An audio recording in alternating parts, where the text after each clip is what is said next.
This is the Qlife Electric Bike, the moped-style spark that promises big power and bold looks at a price that undercuts a lot of flashy brands. I've been riding it on city streets, broken pavement, and some gravel cut-throughs, and my first impression is that it feels like a compact motorcycle more than a traditional e-bike. The steel frame is stout, the stance is low and planted, and the 20 by 4.0 fat tires give it that chunky, confident footprint. It's fun to ride, no question, but there are a few things you need to know if you're considering it.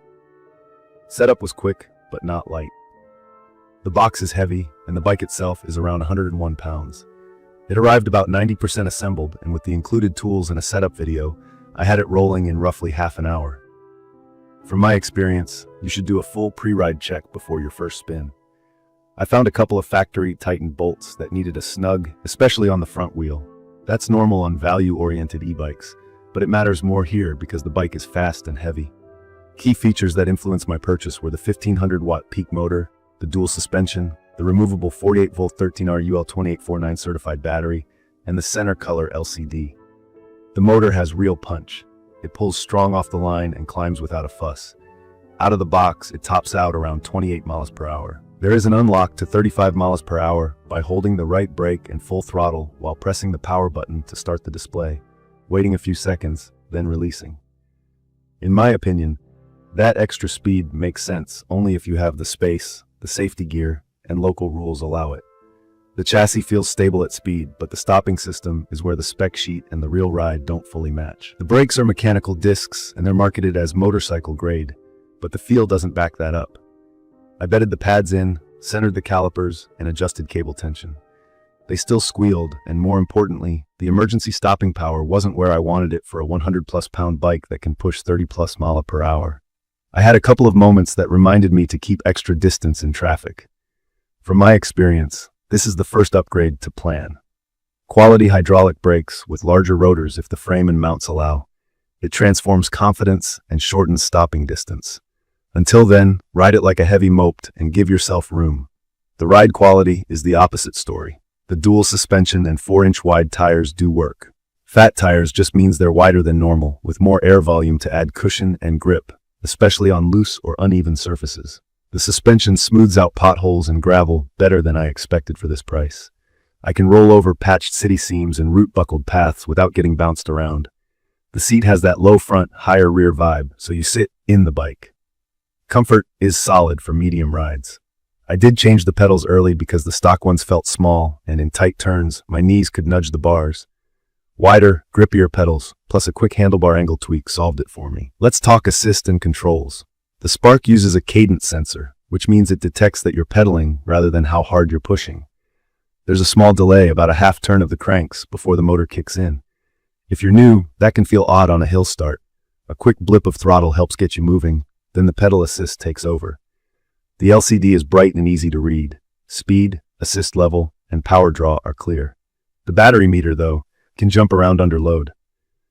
That's common on many e-bikes because voltage sags when you pull a lot of current, but here it's more jumpy than I'd like. I rely on miles ridden and assist habits rather than the bars alone. Battery life has been fine for my mixed riding. The 48-volt 13Ah pack is 624 watt, and the range you get depends on speed, hills, temperature, and how much you throttle. The brand claims up to 45-65 miles with pedal assist. In cool weather using higher assist levels, I saw the battery drop to about half after roughly 15 to 20 miles with a lot of stop and go. On warmer days, lighter assist stretches it. The removable battery is a big win for apartment life or winter charging. The charger has an active fan and takes around 6 hours from low to full. UL2849 certification matters in my opinion. It's a safety standard for the full e-bike electrical system, not just the cell pack. Weight is both the best and the worst thing about this bike. The steel frame and big tires make it feel planted. On loose gravel or sand, the mass keeps it from skittering around, and the wheelbase plus bar width give it a point-and-go stability I really like. That same weight is rough if you need to carry it upstairs or load it into a rack. I treat it like a ride-from-home machine. If you mix trains or walk-ups into your commute, this isn't the one. Lighting is solid.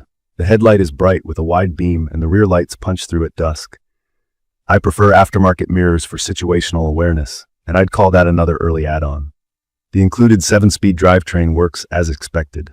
It's not fancy, but shifting is clean once dialed in. With a powerful hub motor, gears mainly help you keep a comfortable cadence rather than multiply torque.